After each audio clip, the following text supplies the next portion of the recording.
May mga bagay ka bang isinasakripisyo sa iyong sarili para lamang sa kapakanan ng ibang tao? Yung mas iniisip mo ang nararamdaman ng iba kaysa sa sarili mong nararamdaman? Kaya mga kahuanatels, ay tunghayan niyo po ang istoryang ito na tiyak ay kapupulutan niyo ng aral. Isang araw ay awang-awa ang binata na si Jomar sa kanyang nanay at tatay. Paano naman kasi, kahit mahirap lamang sila ay pinag-aaral pa rin siya ng mga ito. Nay, tay, huwag niyo na pong puwersahin ang sarili niyo sa pagtatrabaho. Pwede naman po akong hindi na mag-aral at tutulungan ko na lang po kayo. Seryosong sabi ni Jomar. Sa kabila ng pag-aalala ng binata sa kanyang mga magulang ay nasermonan pa siya ng mag-asawa. Ano ka ba anak? Gusto mo bang masayang ang mga pinaghirapan namin ng nanay mo? Nagtatrabaho kami para makatapos ka sa pag-aaral. Nagtatrabaho kami para hindi ka matulad sa amin na walang pinag-aralan. Sermon ni Mang Dominic.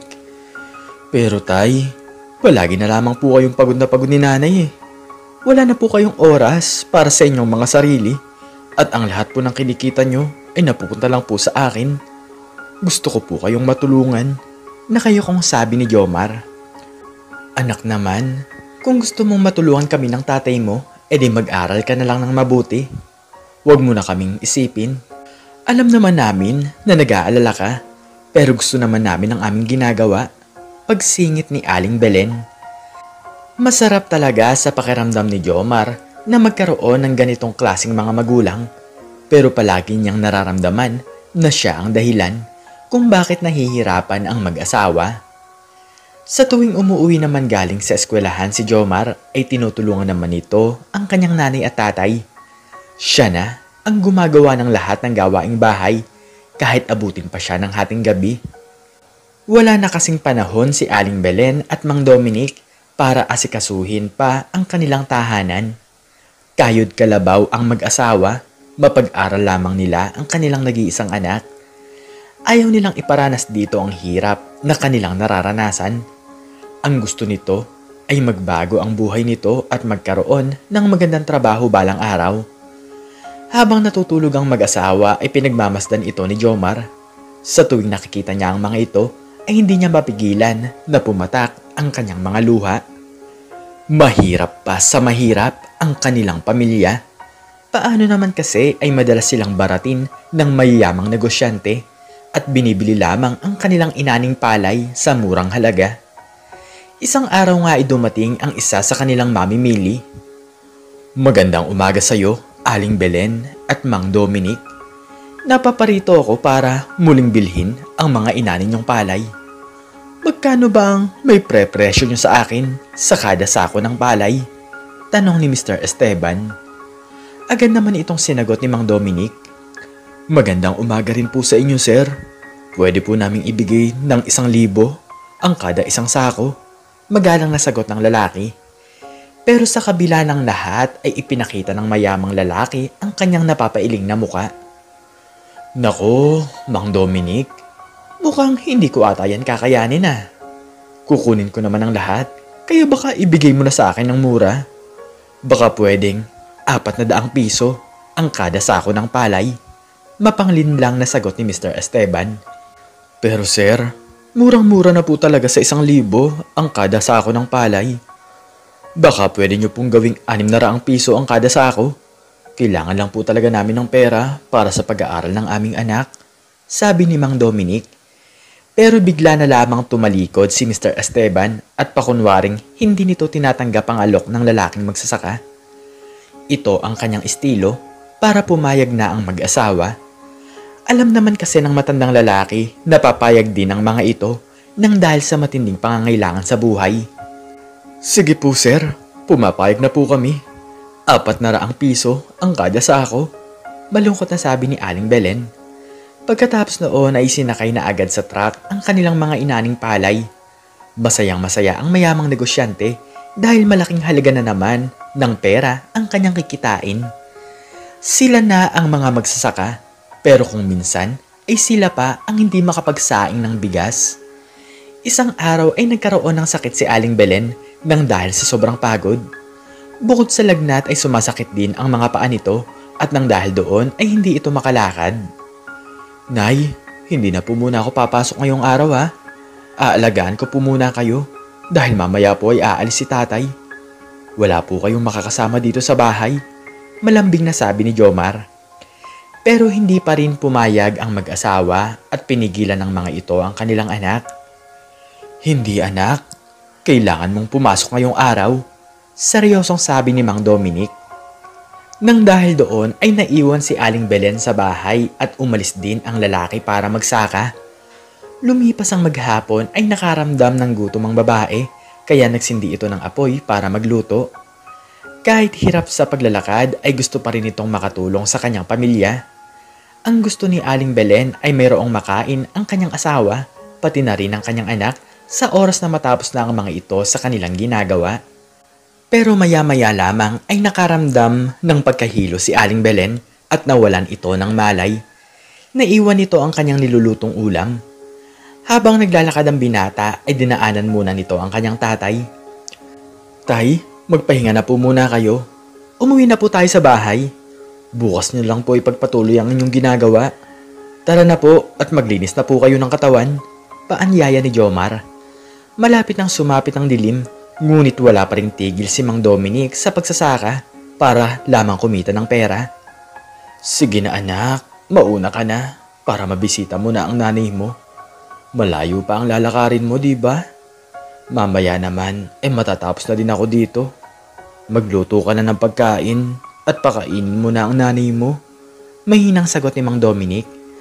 Sa ngayon ay mga gulay naman ang itinatanim ng lalaki.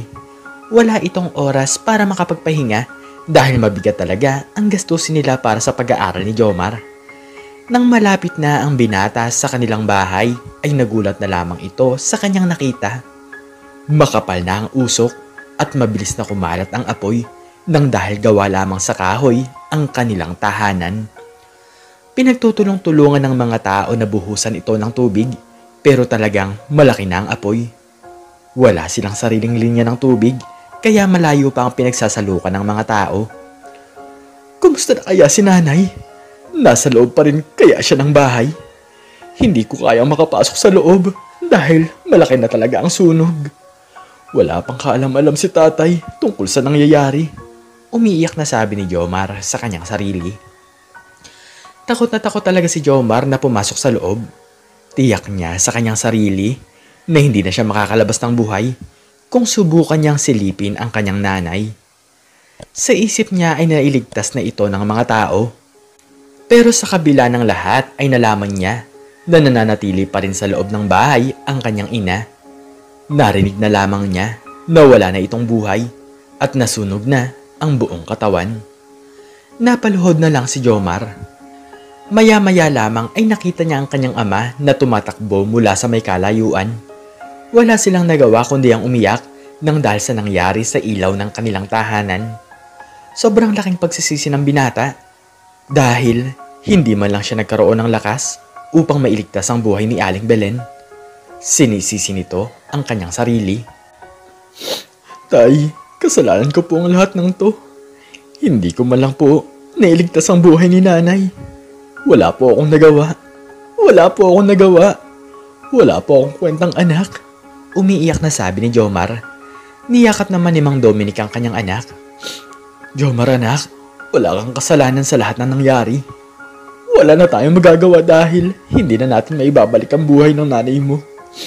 Higit sa lahat, huwag mong sisiin ang iyong sarili.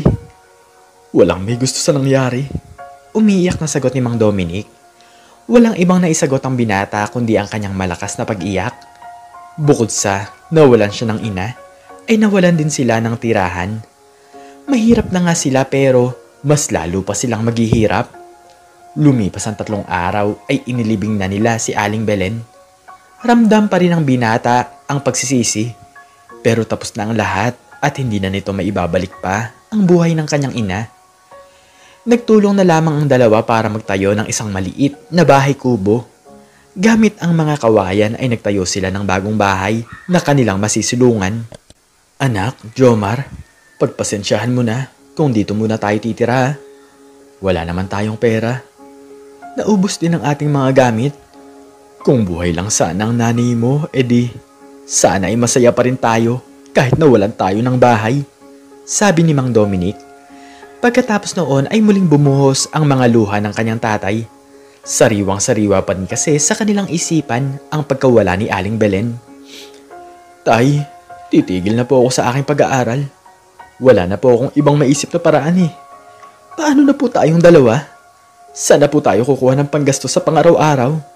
Seryosong tanong ni Jomar. Anak naman, hindi ka titigil sa pag-aaral. Sa tingin mo ba ay magugustuhan ng nanay mo? Kung matigil ang mga pangarap namin para sa'yo, kung buhay lang si Belen, ay gusto pa rin ito na makatapos ka. Anak naman, huwag ka namang mawala ng pag-asa. Seryosong sagot ni Mang Dominic.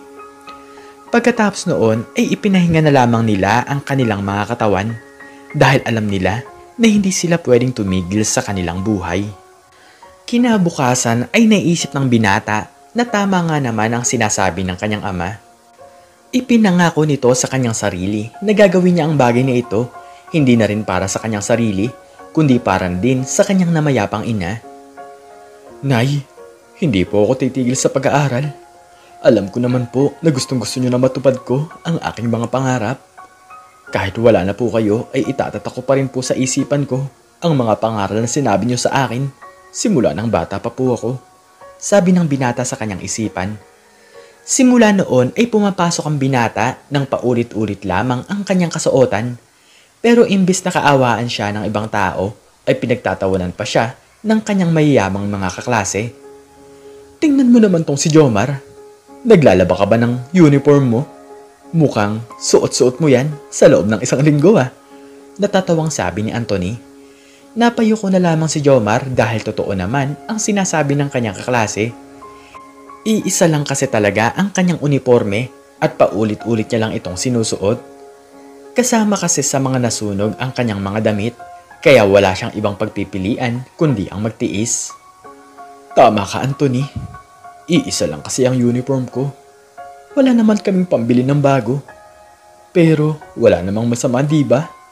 Ang mahalaga naman ay nakakapag-aral pa nga ako. Malungkot na sagot ng binata.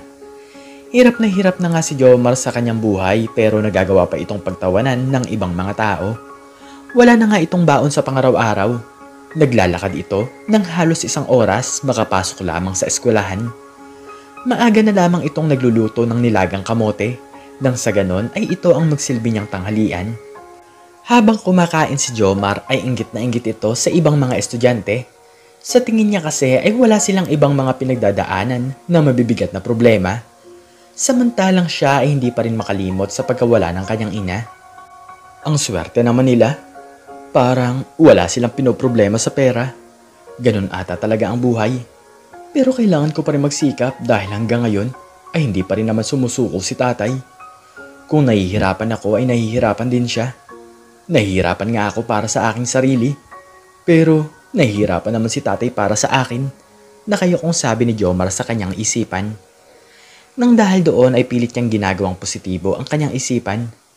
Iniisip nito na hindi lang naman siya ang nahihirapan at kahit na kailan ay hindi naman siya pinabayaan ng kanyang mga magulang. Lumipas ang 2 taon ay malapit na siyang makatapos sa kanyang pag-aaral. Pinasalamatan nito ang kanyang tatay dahil wala itong pahinga sa pagtatrabaho, masuportahan lamang siya. Tay, malapit na po akong makatapos. Maraming salamat po talaga sa lahat ng paghihirap at pagtitiis. Ginagawa niyo po talaga ang lahat para sa akin. Kaya tay, huwag po kayong mag-alala. Pinagbubutihan ko po ang aking pag-aaral. At alam niyo po ba na ako po ang palaging nangunguna sa aming klase? Nakangiting sabi ni Jomar. Walang anuman anak, gagawin ko ang lahat para sa'yo. Hindi ako papayag na hindi ka makatapos sa pag-aaral mo. Alang-alang kay Belen ay tutuparin ko pa rin ang aming mga pangarap para sa'yo. Nakangiting sagot ni Mang Dominic. Napaluhod na lamang ang binata nang makita nito ang nilagang kamote sa kanilang lamesa. Kanina pa itong umaga pero hindi pa rin ito kinakain ng kanyang ama. Pero tay, kumain na po ba kayo? Nagtatakang tanong ni Jomar. Ngunit hindi sinagot ni Mang Dominic ang tanong ng kanyang anak. Sige na anak, kumain ka na. At baka nagugutom ka na. Pagod ka ata sa pag-aaral. Sagot ni Mang Dominic. Tay, tinatanong ko po kayo kung kumain na po ba kayo? Kanina pa po kasing umaga yan pero hindi pa rin po nababawasan. Muling tanong ng binata. Pero sa kabila ng lahat ay hindi makasagot ang kanyang tatay. Ngumiti lamang ito at mukhang ipinapaubaya sa kanya ang nilagang kamote. Tay, kainin niyo na po yan. Kumain na po ako kanina sa labas dahil inilibre po ako ng aking mga kaibigan. Ang totoo nga po niyan ay busog na busog pa po ako eh. Pakunwaring sabi ni Jomar. Nang dahil doon ay hindi na nakatiis si Mang Dominic at agad nitong kinain ang nilagang kamote. Para itong asong gutom na gutom. Nagmamadali itong kumain at halos mabulunan ito nang dahil sa sobrang gutom. Agad tumulo ang mga luha ni Jomar. Tumakbo ito papalabas ng kanilang bahay dahil hindi nito nakayanan ang kanyang nakita. Kung ganun pala, ay nagtitis pala ng gutom si tatay para lamang makatipid siya ng pera. Ano bang kailangan kong gawin? Ang hirap talaga na makitang nahihirapan ang iyong mga magulang. Pero pinipigilan niya naman ako na tumigil sa pag-aaral. Gustong gusto kong matulungan si tatay pero wala naman akong magawa. Umiiyak na sabi ni Jomar sa kanyang sarili. Ramdam na ramdam niya kung gaano kabuting magulang si Dominic. Nagtitiis ito sa kanyang sarili, masuportahan lamang ang binata. Kinabukasan ay nagtataka ang kanyang tatay kung bakit hindi siya naghahanda para sa kanyang pagpasok. Anak, bakit hindi ka pa naghahanda? Wala ka bang pasok ngayong araw? O baka naman masama ang pakiramdam mo? Nagtatakang tanong ni Mang Dominic. Hindi naman makasagot ang binata sa tanong ng kanyang ama. Nagkunwari ito na hindi niya narinig ang sinabi ni Mang Dominic. Anak, kinakausap kita. Wala ka bang pasok ngayong araw? Muling tanong ng lalaki. Tay, hindi ko na po kaya matiis na makita kayong nagugutom at nahihirapan. Pakiusap po tay. Magtatrabaho na lang po ako para naman makatulong po ako sa inyo. Nakokonsensya na po ako eh. Naluluhang sagot ng binata. Hindi pwede anak. Tapusin mo ang pag-aaral mo. Kaunting hirap na lang naman anak. Huwag mo na akong isipin. Kayang-kaya ko naman ang lahat ng to. Sige na at maligo ka na. Kahit late ka na, ay pumasok ka pa din. Seryosong sagot ni Mang Dominic. Ngunit hindi na talaga kinakaya ng binata na tiisin ang pagkaawa sa kanyang tatay.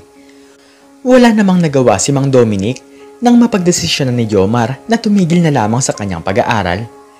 Kinabukasan ay agad naghanap ng trabaho ang binata na kanyang pwedeng mapasukan. Habang naglalakad si Jomar ay nakita niya ang isang maliit na eskwelahan. Ma'am, naghahanap po ako ng trabaho. Pwede po ba akong pumasok sa inyo bilang isang janitor? Lakas loob na tanong ng binata. Napangiti naman ang guro dahil tamang-tama ang dating ni Jomar. Aba, oo naman. Kaalis lang ng aming janitor, kaya naghahanap talaga kami ng papalit sa kanya. Sige, mag-usap muna tayong dalawa. Nakangiting sagot ng guro. Simula noon ay naging isang janitor ang binata at nag-iipon ito ng kaunting pera. Nang dahil doon ay nakakakain na silang dalawa ng kanyang ama ng 3 beses sa loob ng isang araw. Malaking ginhawa na sa kanilang buhay ang bagay na ito. Pero napapansin ni Jomar na hindi masaya si Mang Dominic sa kabila ng kanyang pagsikap. Tay, intindihin niyo rin naman po ang nararamdaman ko. Hindi ko po kayo kayang tiisin, tay. Wala naman pong problema sa akin kung hindi na po ako mag-aral. Mahal na mahal ko po kayo at nasasaktan po ako sa tuwing nakikita ko kayong nagtitiis ng gutom para lamang po sa akin. Paliwanag ni Jomar sa kanyang ama. Lumipas ang 2 taon ay palaging nakakasalubong ng binata ang kanyang dating mga klase na ngayon ay meron ng magagandang trabaho. Isang araw nga ay nakita siya ni Anthony. Jomar, bakit bigla ka na lang hindi pumasok? May trabaho ka na ba? Tanong ng lalaki. Tinulungan ko lang kasi ang tatay ko sa pagtatrabaho. Sa ngayon ay nagtatrabaho ako bilang isang janitor. Ikaw, siguro ay may trabaho ka na din. Sagot ni Jomar. Nang dahil doon ay tawa ng tawa si Anthony nang dahil sa kanyang nalaman. Minaliit nito si Jomar nang dahil sa simple nitong trabaho. Aba, oo naman, may trabaho na ako. Kumikita na nga ako ng malaki at nagtatrabaho ako sa isang malaking kumpanya dahil nakatapos naman ako sa aking pag-aaral. Kawawa ka naman, Jomar. Dahil sa pagiging isang janitor ka lang pala pumatak. Natatawang sabi ni Anthony. Nang dahil doon ay nanliit ang binata sa kanyang sarili, pero naiisip din naman ito ang kanyang tatay. Wala itong pinagsisisihan kung tumigil man siya sa kanyang pag-aaral. Masaya naman si Jomar na nasusuportahan nito si Mang Dominic at kahit papaano naman ay nakakaipon naman siya ng kahit na maliit na halaga. Pagkatapos siyang maliitin ni Anthony ay umalis na lamang ang lalaki ng walang paalam. Pero isang araw ay namamayat na ang kanyang tatay. Nang dahil sa matinding sikat ng araw ay para bang unti-unting nangihina ang katawan ng matandang lalaki. Habang sabay kumakain ang mag-ama ay bigla na lamang natumba si Mang Dominic. Tay, ano po ang nangyayari sa inyo? Okay lang po ba kayo? Kinakabahang tanong ni Jomar. Nang hindi sumagot ang kanyang ama ay agad siyang napatayo sa kanyang kinauupuan. Hindi na nito tinapos ang kanyang kinakain at sumigaw na lamang ito ng tulong para marinig siya ng kanilang mga kapitbahay. Naninigas ang mga kamay ni Mang Dominic at tumitirik ang mga mata nito. Jomar, anong nangyayari? At bakit ka naman humihingi ng tulong? Nagmamadaling tanong ng kanilang kapitbahay. Tulungan niyo po ako, si tatay po kasi. Bigla na lamang pong nawalan ng malay at ninigas ang mga kamay. Tulungan niyo po ako na madala siya sa ospital. Paliwanag ng binata. Pinagtulong-tulungan nilang buhatin ang matandang lalaki upang mabigyan agad ito ng lunas. Malayo sila sa bayan, kaya napapailing na lamang si Jomar. Tay, lumaban po kayo. Huwag niyo po akong iiwan. Kinakabahang sabi ni Jomar. Dinala nila si Mang Dominic sa pinakamalapit na sakayan ng tricycle. Pagkatapos noon ay agad silang nagtungo sa ospital. Pero nang makarating sila doon ay nanlambot na lamang ang binata nang dahil sa tanong ng isang empleyado ng ospital. Totoy, kailangan mo ng down payment bago namin papasukin ang tatay mo. May pera ka ba? Tanong ng isang lalaki. Wala po akong pera. Pero pangakong makakabayad po ako. Meron po akong trabaho. Pakiusap, gamutin niyo na po ang tatay ko. Umiiyak na sagot ni Jomar. Pero sa kabila ng kanyang pagmamakaawa ay hindi sila nakapasok sa loob. Hanggang ngayon ay patuloy na nagmamakaawa si Jomar na malapatan ng lunas ang kanyang tatay. Pero hindi pa rin talaga sila pinagbigyan ng ospital nang dahil sila ay mahirap lamang. Hindi nga pwede. Sumusunod lang ako sa utos. Kung gusto mo, ay dalhin mo sa ibang ospital ang tatay mo. Pero sinasabi ko lang sa'yo na baka hindi rin siya gamutin doon dahil wala naman kayo pambayad. Matapang na sabi ng lalaki. Maya-maya lamang ay napansin na lamang ni Jomar na malamig na ang katawan ng kanyang ama at hindi na ito humihinga. Tay, gumising po kayo. Itatakbo ko po kayo sa ibang ospital. Tay, hindi ko po kaya, tay. Huwag po muna kayong mawawala. Habol hiningang sabi ni Jomar. Pero walang ibang nagawa ang binata kundi ang iuwi na lamang sa kanilang bahay ang katawan ng kanyang tatay. Gumawa ito ng kabaong nayari sa kawayan.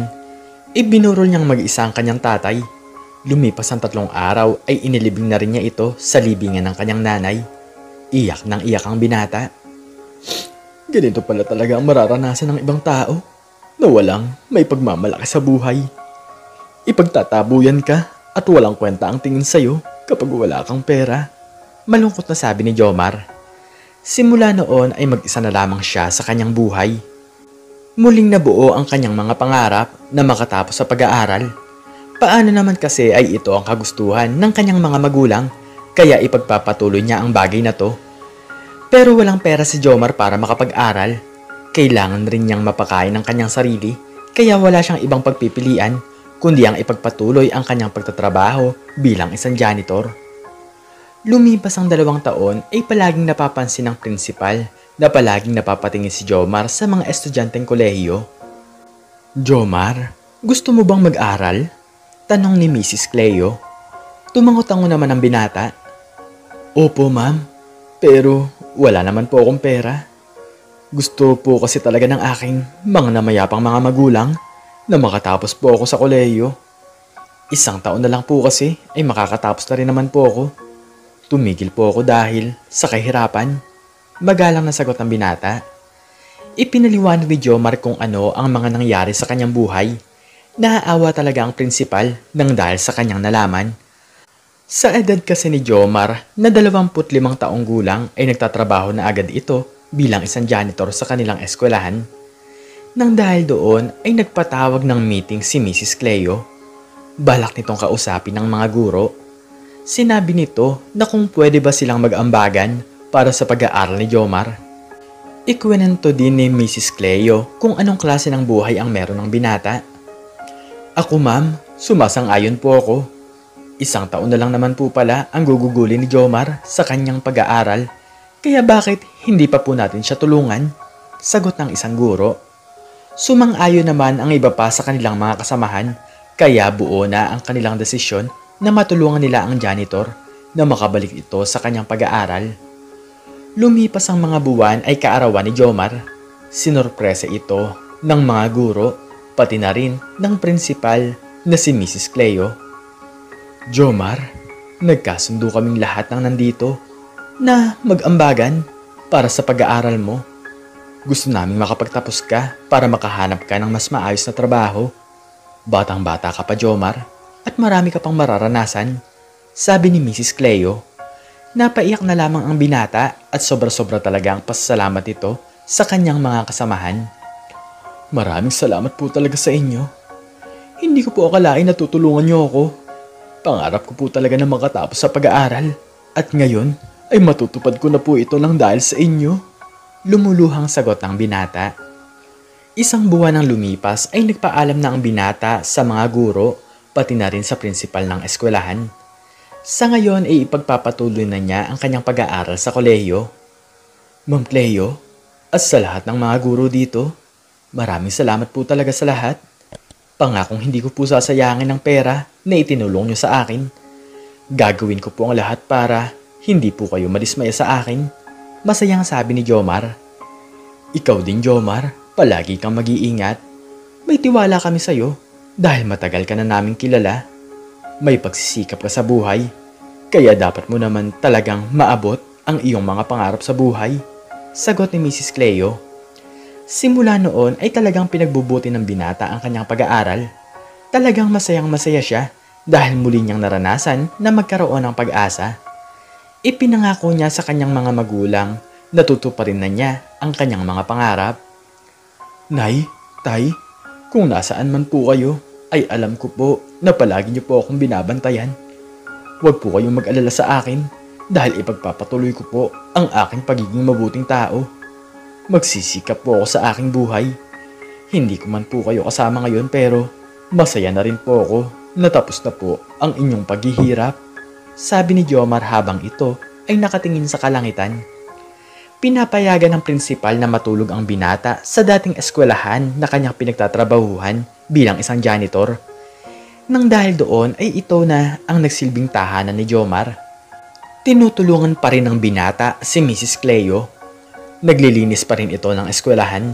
Ito ang kanyang ganti sa kabila ng kabutihan na ginawa ng mga ito sa kanya. Basta Jomar, magsabi ka lang sa akin tuwing may kailangan kang bayaran o kaya naman sa tuwing may proyekto ka. Huwag kang mahihiyang lumapit sa akin. Nakangiting sabi ni Mrs. Cleo. Opo ma'am, maraming salamat po. Kayo po ang nagbigay ng pag-asa sa buhay ko. Hindi ko po ito malilimutan kahit ilang taon pa po ang lumipas. Pangako ko po na magtatapos po ako sa pag-aaral. Magalang na sagot ng binata. Hating gabi na kung matulog ang binata, palagi nitong binabalikan ang kanyang mga pinag-aralan. Ang totoo kasi niyan ay matalino ang lalaki, kaya hanggang ngayon ay palagi siyang nangunguna sa kanilang klase. Lumipas pa ang mga taon ay sa wakas, nakatapos na ang binata sa kanyang pag-aaral. Masayang-masaya ang mga guro, pati na rin ang prinsipal. Jomar, dito na magsisimula ang lahat. Matutupad mo na ang mga pangarap mo sa buhay. Sobrang proud kami sa'yo dahil ikaw ang nangunguna sa inyong paaralan. Matagal mo mang naipagpatuloy ang iyong pag-aaral, pero matalino ka talaga. Masayang sabi ni Mrs. Cleo. Balang araw po ay makakabawi din po ako sa inyo. Hindi po matutumbasan ng pera ang pagtulong niyo sa akin. Higit sa lahat ay muli niyo pong ipinaramdam sa akin ang pagmamahal ng isang magulang. Nakangiting sagot ng binata.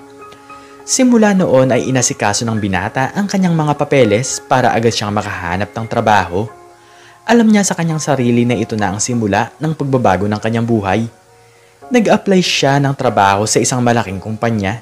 Nakita niya doon ang kanyang dating kaklase na si Anthony. "Oh, Jomar, bakit ka naman nandito? Mag-a-apply ka ba bilang isang janitor?" Natatawang tanong ni Anthony. "Nakatapos na ako sa aking pag-aaral. Hindi na pagiging isang janitor ang ina-applyan kong trabaho. Pati wala naman sigurong masama sa pagiging isang janitor, di ba?" Tanong ni Jomar. Pinagtawanan siya ng binata sapagkat napag-iwanan daw siya. Lumipas ang isang oras ay sinabihan sila ng isang babae na bumalik na lamang kinabukasan. Sobrang dami kasi ng ini-interview kaya hindi na siya inabutan.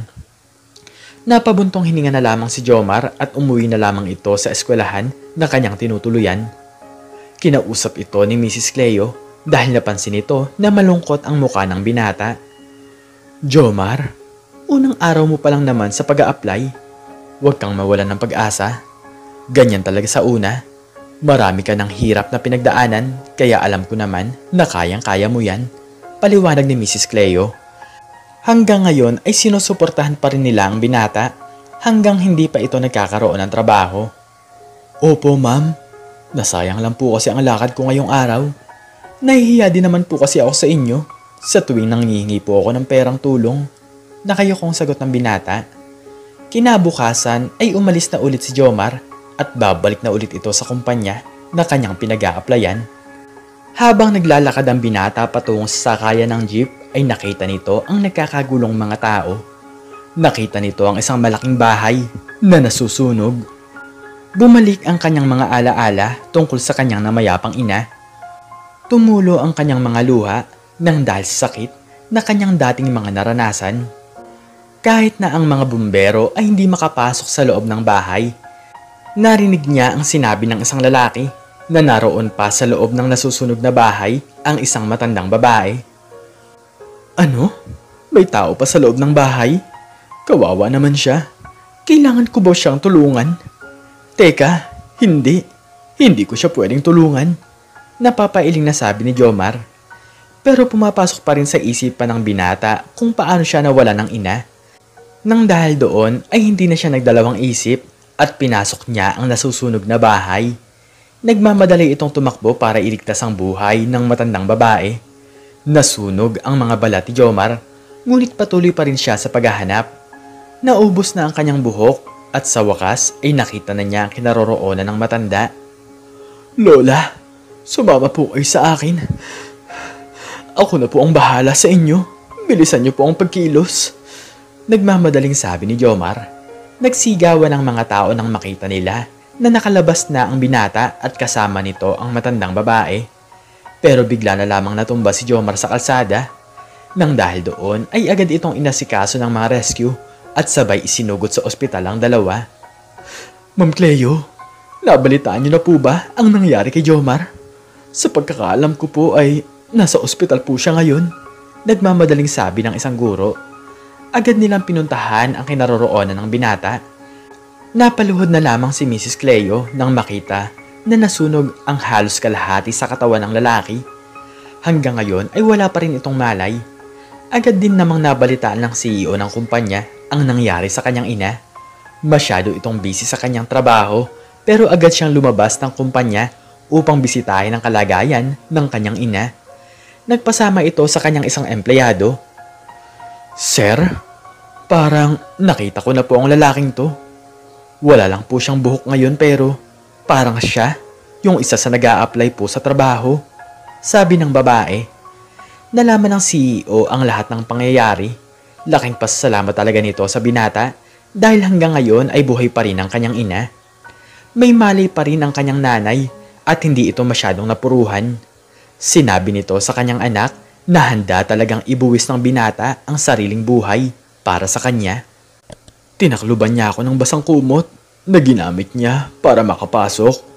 Nang dahil doon ay siya ang napuruhan. Naawa talaga ako sa kanya, anak. Umiiyak na sabi ng matandang babae. 5 araw ang lumipas ay nagkaroon na ng malay si Jomar. Hindi pa rin ito makakilos nang dahil sa mga paso sa iba't ibang parte ng kanyang katawan.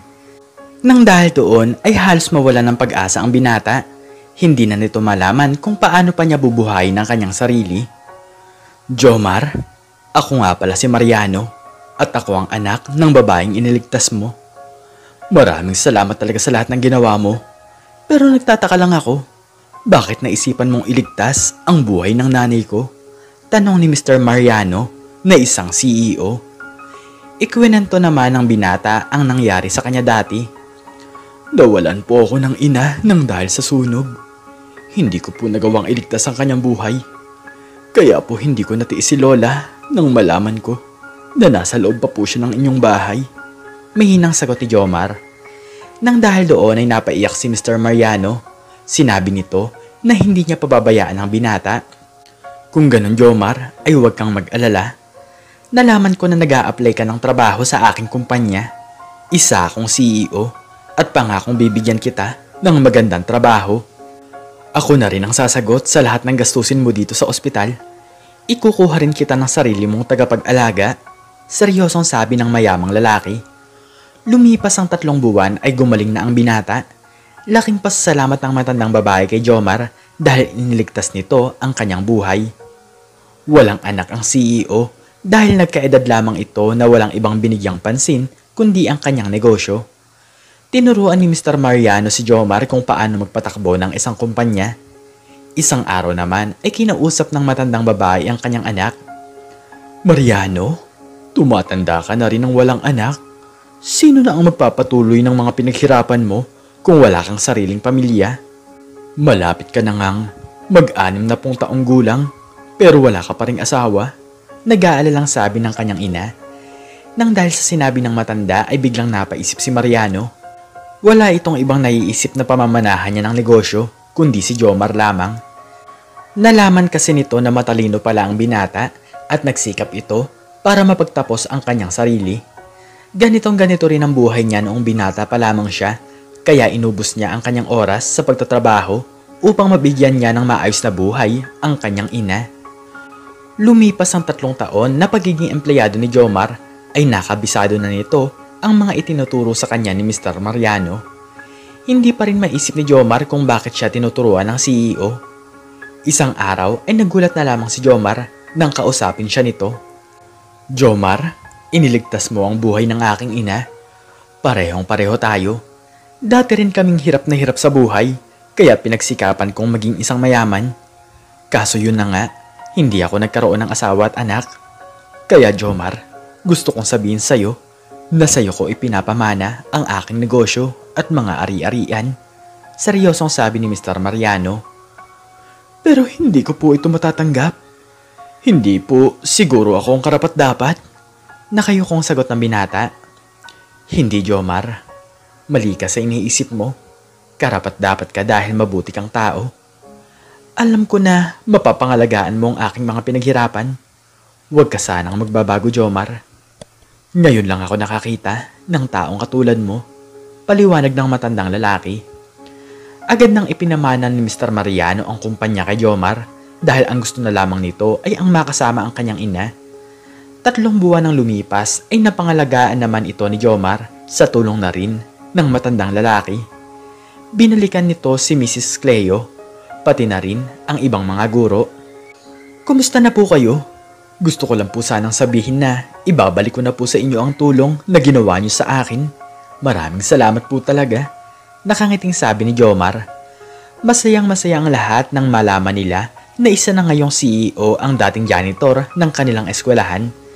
Simula noon ay naging maganda na ang buhay ng binata.